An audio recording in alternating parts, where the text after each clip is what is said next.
Here are some photographs and video clips from the 2016 Carmel Art Festival. It's Carmel, so there are dogs, tourists on the beach, and of course the surfers. It started off as a plein air painting, but pretty quickly became a plein water painting. I'd chosen this particular position because I wanted a certain angle on the beach in order to get the sweep of the beach and also get some of the wet sand. So it was a little bit of a precarious position.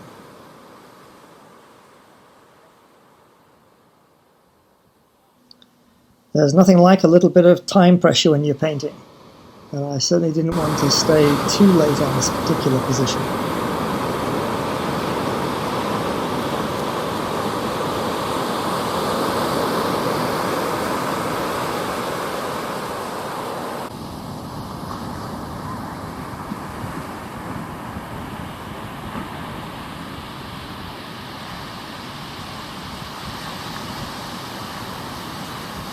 I'll take you through some of the different stages of the painting so that you can see how I was thinking it through. I designed the painting as a 3-value notan structure with a dominant middle gray value, and I used the principle of spotting. Spotting adds interest to what would otherwise be a relatively boring notan design.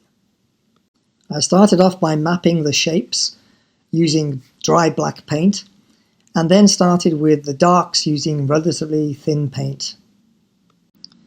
At this stage, I'm mainly exploring the colors using the principle of color maps, because there's no point in going any further with the painting unless you've got the major relationships quite accurate.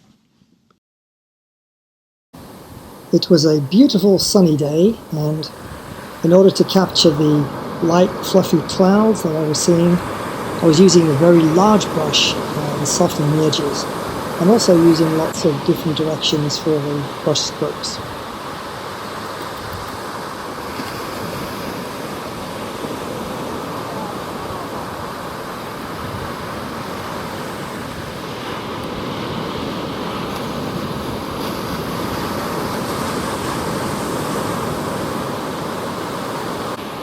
I wanted to render the people very loosely, and just as suggestions of people on the beach, because I didn't want it to take away from the overall feeling of the landscape.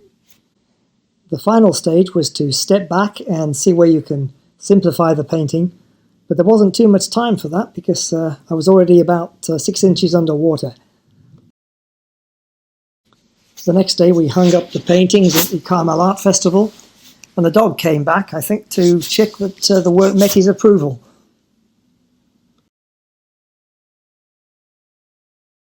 The other painting I submitted for the festival was a completely different mood. It was a very overcast and misty day, and so it was a different challenge to capture.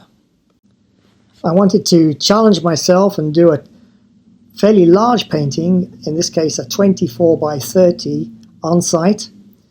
And so the equipment and setup was very important. For one thing, I had the All-Star Gloucester easel, which is very stable and handles large paintings very well. And as you can see here, I have a very large palette. That large mixing area for me is essential, because without that, I can't mix the subtle grays that you need to be able to capture the feeling of the landscape. When you're working on a large painting like this, a 24-inch by 30-inch, it's really important to make sure that you've nailed the composition before you start.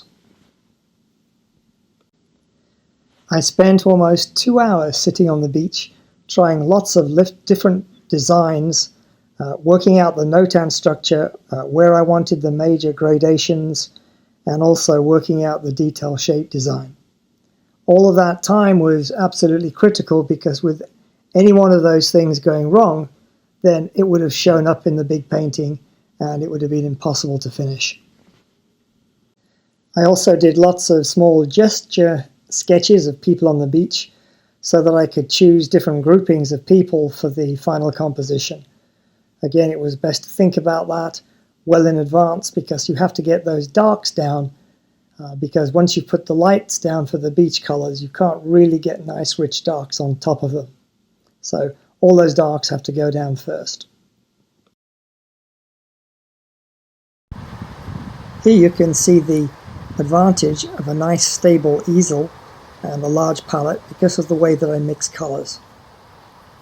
By mixing colors this way, I find it much easier to find a good color harmony.